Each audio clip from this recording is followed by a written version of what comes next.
Ndabahaye mwirwe mwese nshuti banywanyi bacu mwebwe mukomeje kubana natwe mu biganiro n'amakuru tubatunganiriza ngaha kuri Iyakure Official.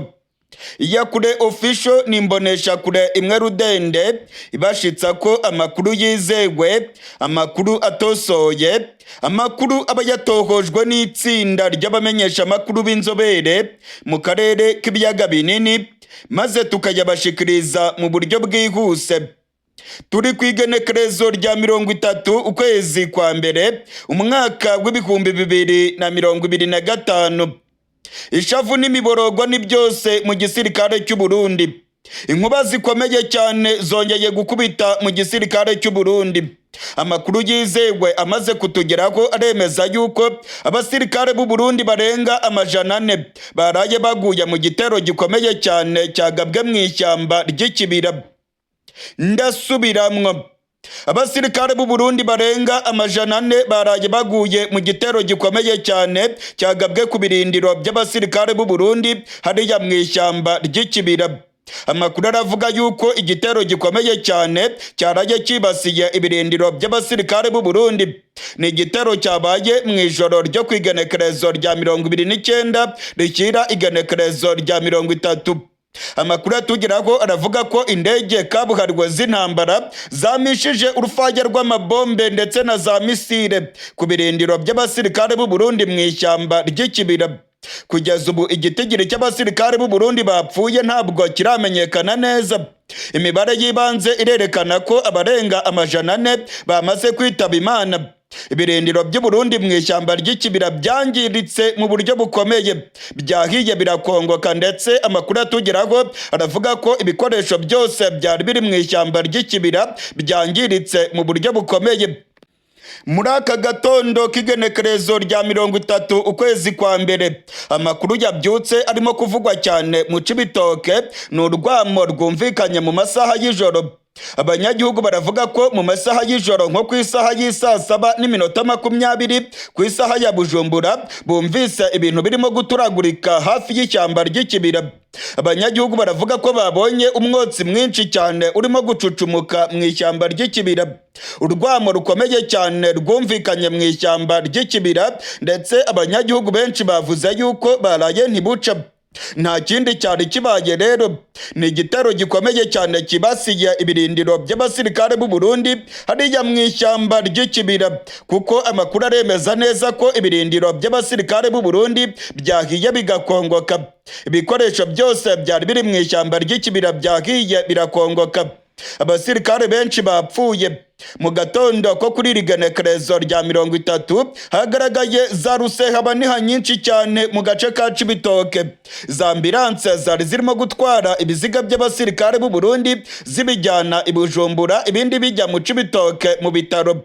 Abasirikare bakomeretse bararenga 1300 nk'uko amasoko yacu mu gisirikare cy'u Burundi arimo kubyemeza.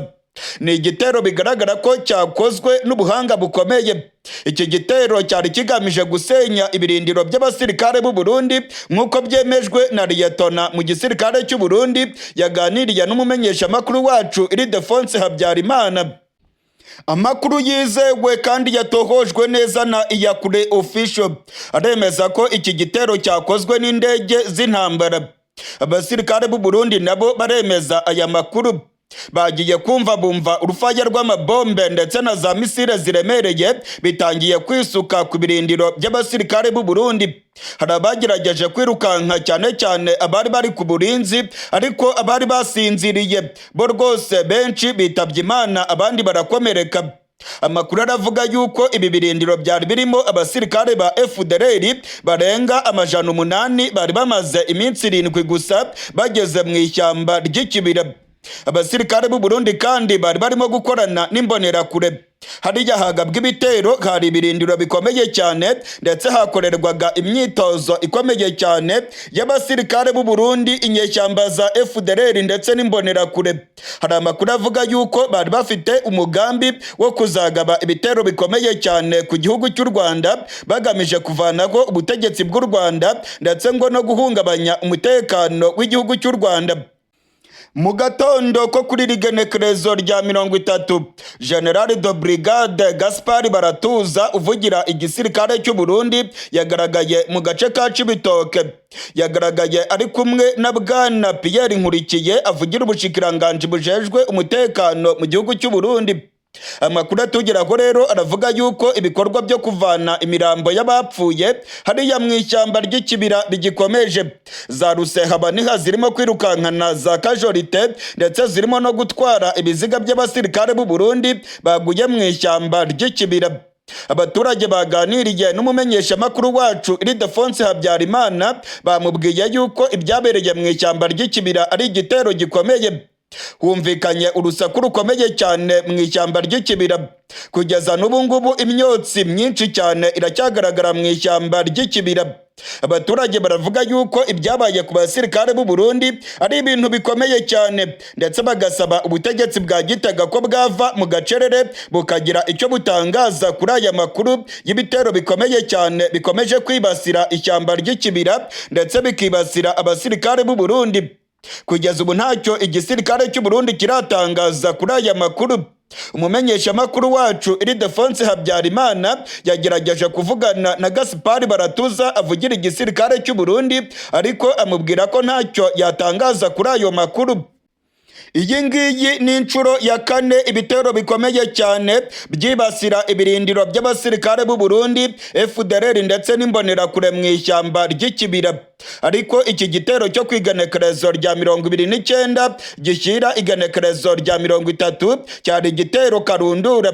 Ni igitero cyasenye burundu ibirindiro by'abasirikare b'u Burundi, byahiye bihinduka umuyonga. Ibikoresho byose byahiye ndetse ibirindiro byose byabaye umuyonga, nk'uko amasoko yacu mu gisirikare cy'u Burundi arimo kubyemeza. Abasirikare b'u Burundi bakomeje kuvugira mu matamatama bavuga ko ngo igihugu cy'u Rwanda aricyo cyaba cyaragize uruhara mu kugaba ibitero bigamije gusenya ibirindiro bya FDLR ndetse n'imbonerakure mu ishyamba ry'ikibira. Nta gihamya na kimwe igihugu cy'u Burundi cyari cyatanga, ndetse nta nubwo u Burundi bwari bwashinja u Rwanda ku mugaragaro kuba rwaragize uruhara mu kugaba ibitero bigamije gusambura ibirindiro bya FDLR ndetse n'imbonerakure mu ishyamba ry'ikibira. Abasirikare bakomeye bagiye bumvikana bavugira mu matamatama hagati yabo bavuga yuko nta kabuza u Rwanda ari rwo rwaba rwaragabye ibitero maze bagasenya ibirindiro bya FDLR bagamije guca intege izi nyeshyamba z'inkoramabi zishaka guhungabanya umutekano w'igihugu cy'u Rwanda. Mu minsi ishize inyeshyamba za FDLR zatangiye kwimukira mu gihugu cy'u Burundi. Inyeshyamba za FDLR zari ziri muri Kongo, nyinshi muri zo zamaze kugera mu gihugu cy'u Burundi. Igihugu cy'u Burundi cyarazihaye indaro ndetse ubutegetsi bwa Gitega bwazihuje n'abasirikare b'u Burundi. Bamaze igihe rero barimo gukora imyimenyerezo mu ishyamba ry'ikibira bavuga yuko bafite umugambi wo gutera igihugu cy'u Rwanda. Amakuru atugeraho aravuga ko ibi birindiro byagabweho igitero gikomeye byari birimo abasirikare benshi ba FDLR. Mu minsi ishize kandi ku igenekerezo rya 15 ukwezi kwa mbere hari igitero gikomeye cyane kibasiye ibirindiro by'abasirikare b'u Burundi hariya mu ishyamba ry'ikibira. Amakuru twamenye nuko hapfiriyemo za FDLR zirenga 200. Abasirikare ba FDLR barapfuye ndetse n'abasirikare b'u Burundi barapfuye. Icyamenyekanishije neza ko ari za FDLR nuko batazihambye hamwe n'abasirikare b'u Burundi. FDLR bazihambye mu gace ka Mabayi, naho abasirikare b'u Burundi bo bagiye guhambwa hariya ku mpanda mu itongo ry'abapfuye. Ibingibi rero twabibwiwe n'amasoko yacu mu gisirikare cy'u Burundi. Ni amakuru twabagejejeho ku mbonesha kure yacu iya Kure TV Official. Amakuru kandi twabagejejeho yemezaga neza ko ubutegetsi bwa Gitega burimo gukubita agatoki ku kandi bukavuga yuko buzihorera ku muntu wese ugamije kugaba ibitero mu gihugu cy'u Burundi. Ibi bitero rero bikomeje guhitana benshi mu basirikare b'u Burundi.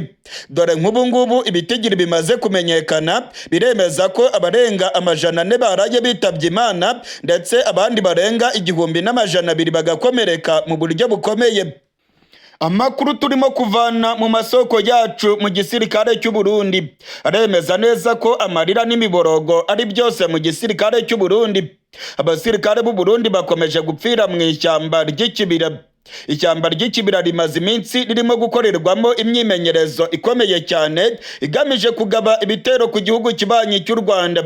Umusirikare w'u Burundi waganiriye n'umumenyeshamakuru wacu mu gihugu cy'u Burundi yavuze yuko ibintu bikomeye cyane. Yavuze yuko abasirikare b'u Burundi bamaze kugwa mu ishyamba ry'ikibira barenga 800, ndetse ngo ni ibintu birimo gushavuza cyane abasirikare b'u Burundi. Hariya mu ishyamba ry'ikibira urupfu rwariye abasirikare b'u Burundi. Amakuru arimo kutugeraho aravuga yuko ubutegetsi bwa Gitega bwakoranye na FDLR ndetse n'imbonerakure bakajyana ibikoresho bikomeye cyane mu ishyamba ry'ikibira, ndetse yemwe hari n'amakuru yemeza yuko hari abazungu b'abacancuro bavuye mu buseruko bwa Kongo bakajya mu ishyamba ry'ikibira gutoza FDLR ndetse n'imbonerakure. Hari amakuru yizewe avuga ko abacancuro barenga 30 bari mu ishyamba ry'ikibira.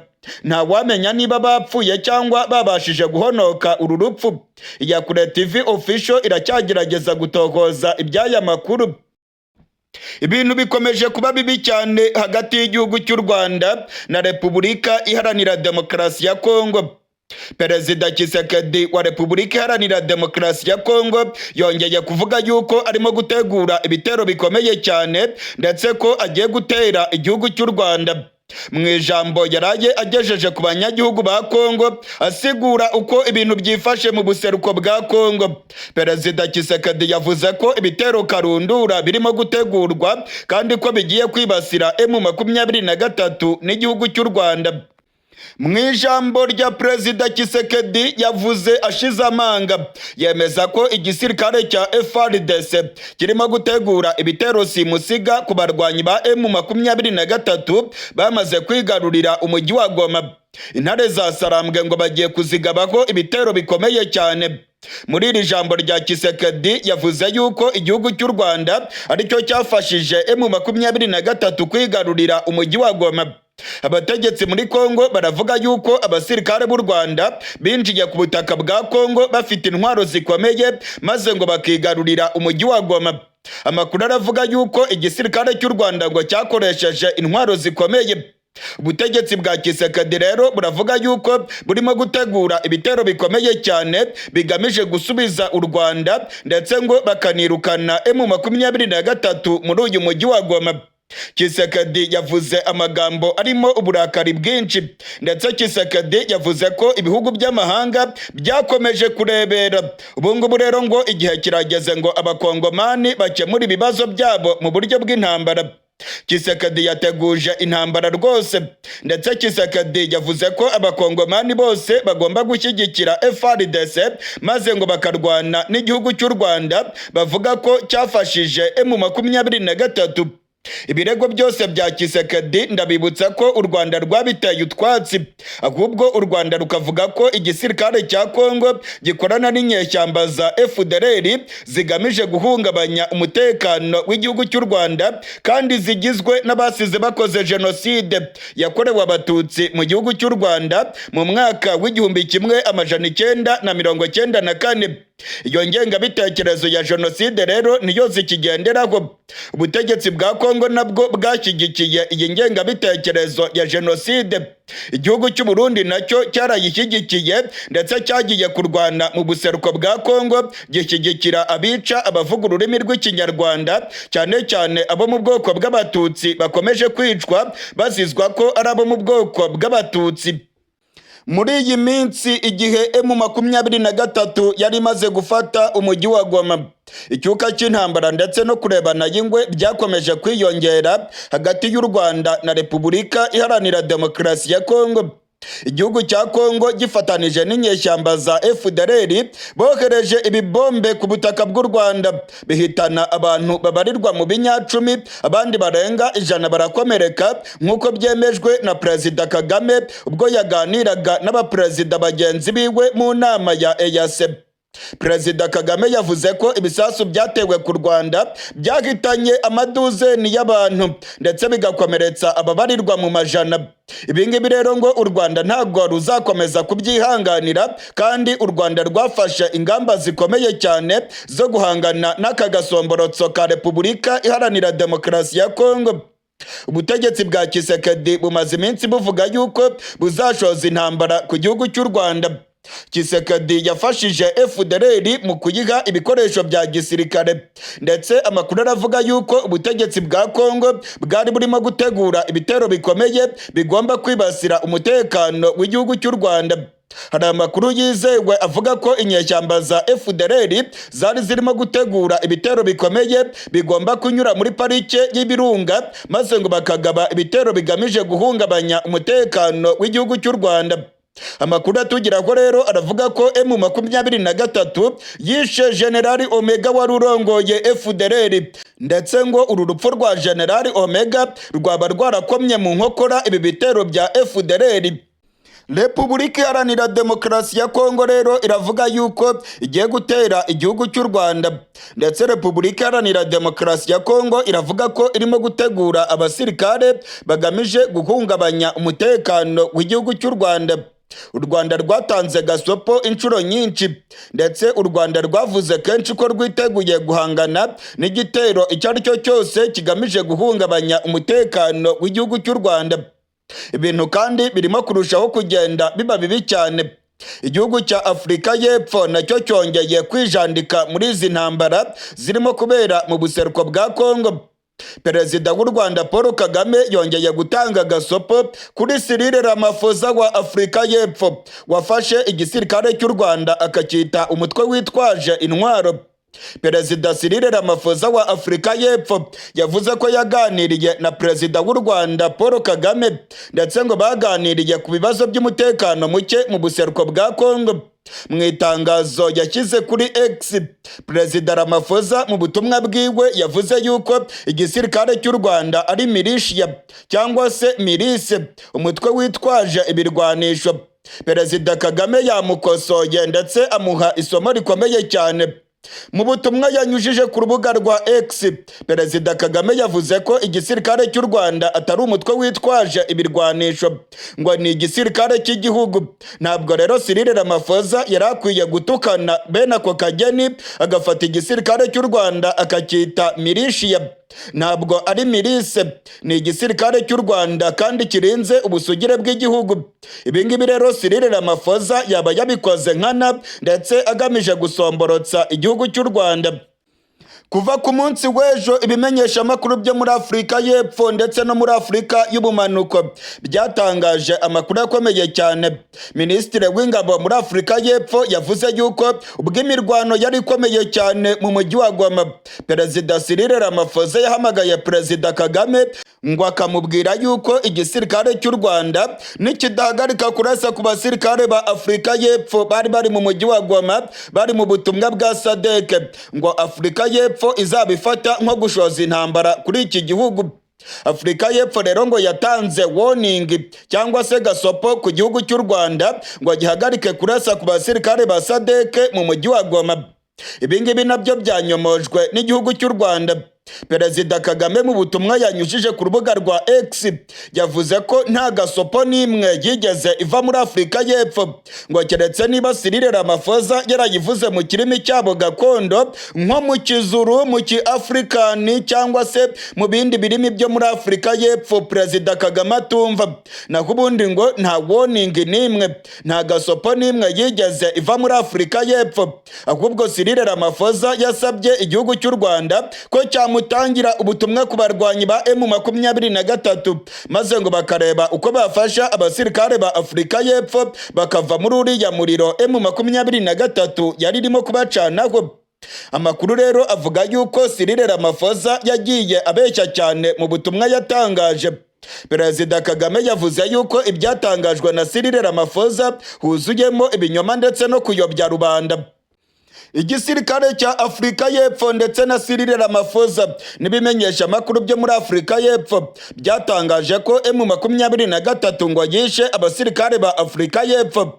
Nyamara kuri telefone Perezida Kagame yavuze yuko yaganiriye na Cyril Ramaphosa, maze Cyril Ramaphosa akemeza neza ko M23 itigeze yica abasirikare ba Afurika y'Epfo, ahubwo ko bishwe n'igisirikare cya FARDC.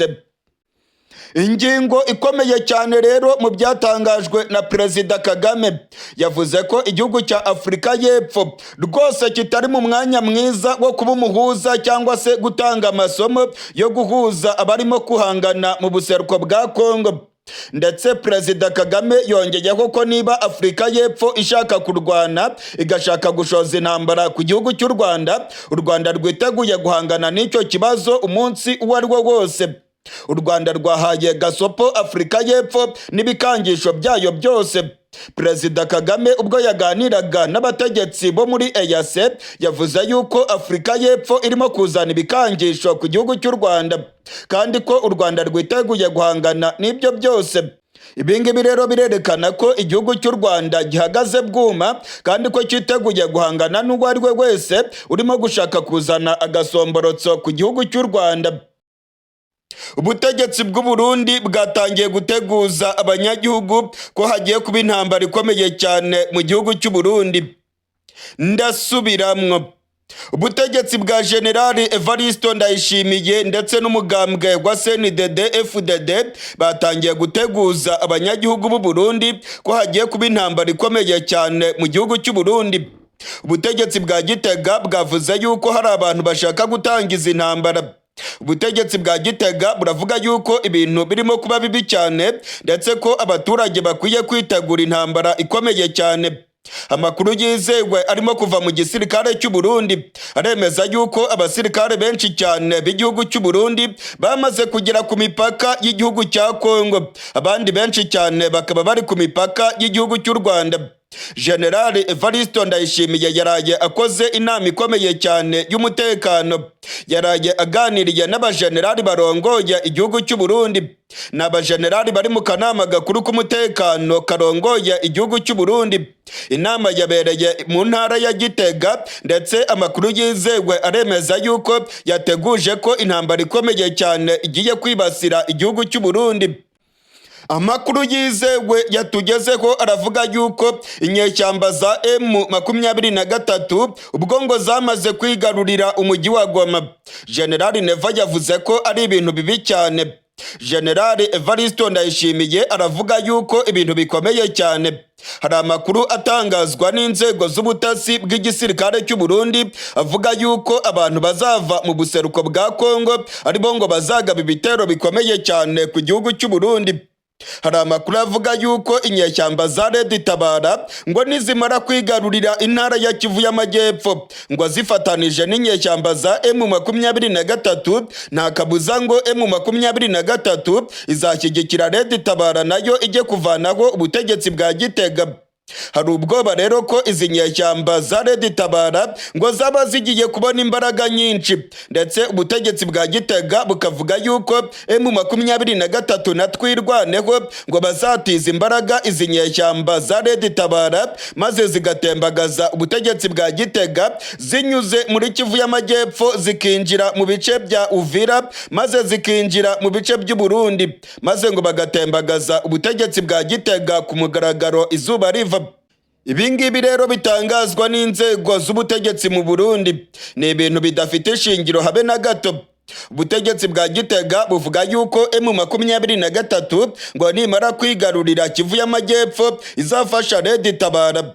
Ndabamenyesha ko M23 nta na rimwe yigeze ikorana na Red Tabara, ahubwo hari ubwoba ko ubutegetsi bwa Gitega burimo gutinya intambara ikomeye cyane y'inyeshyamba za Red Tabara, ahubwo bakaba barimo kubihuza na bano barwanyi ba Generali Makenga.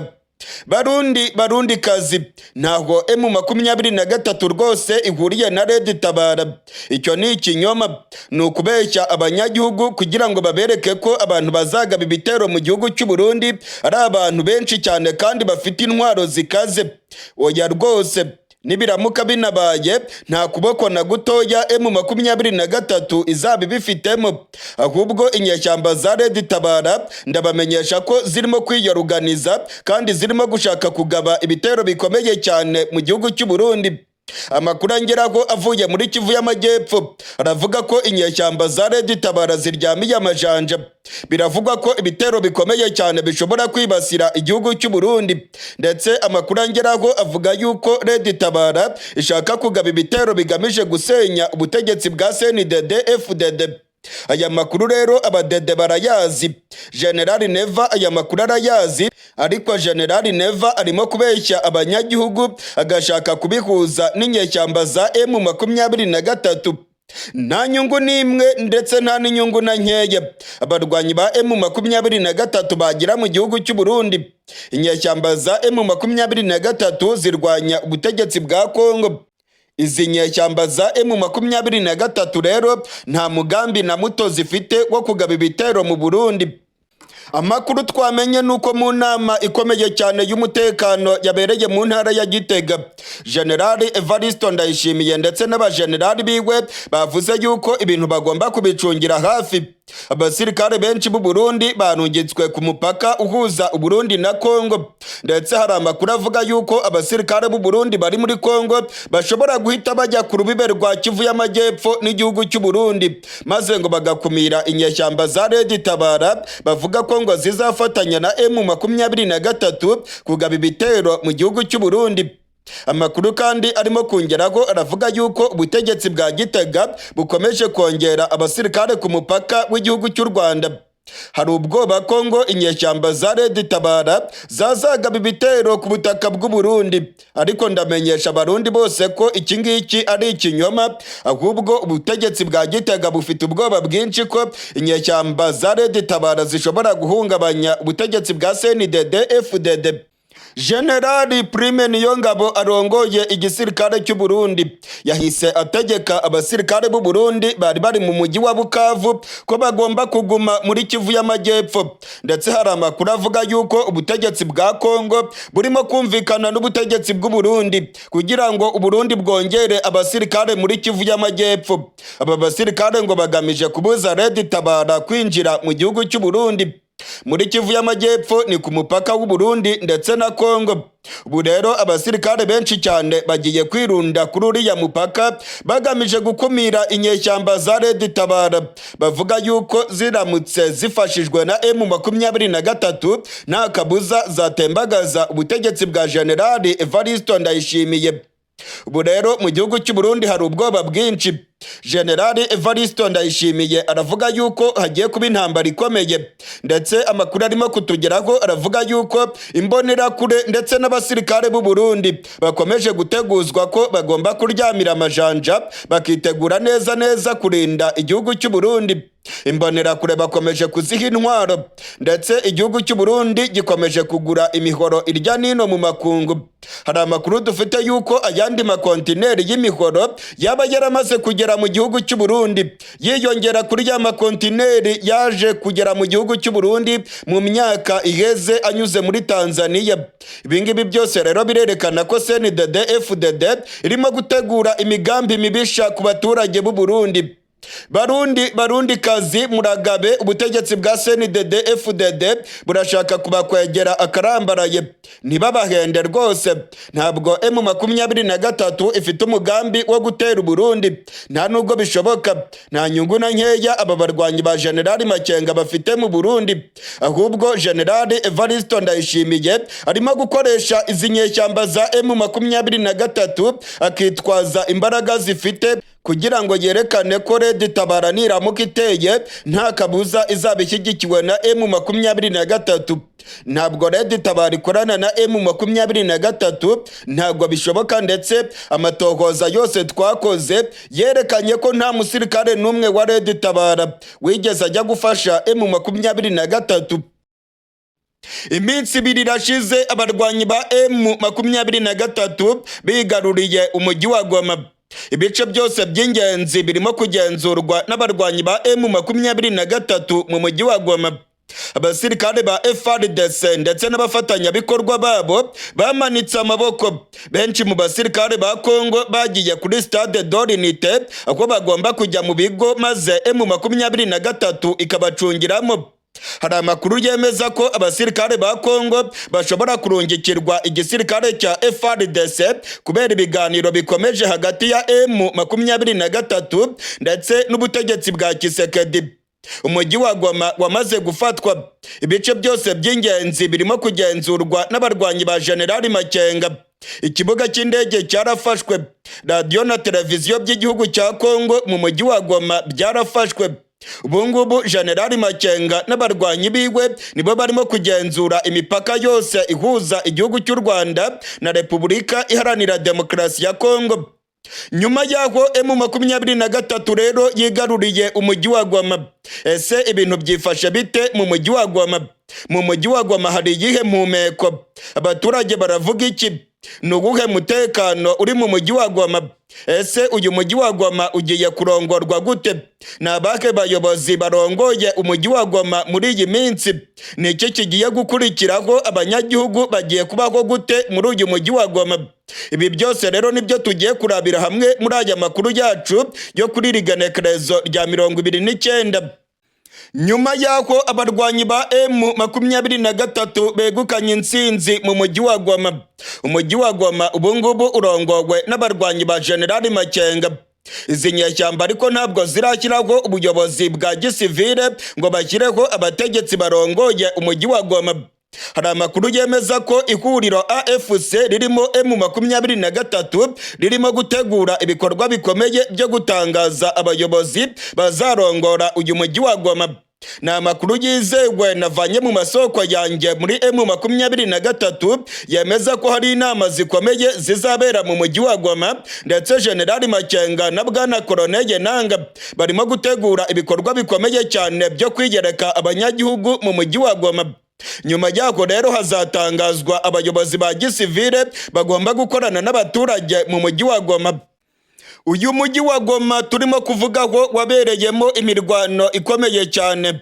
Habaye ukurasana gukomeye hagati ya FARDC ndetse n'abarwanyi ba M23.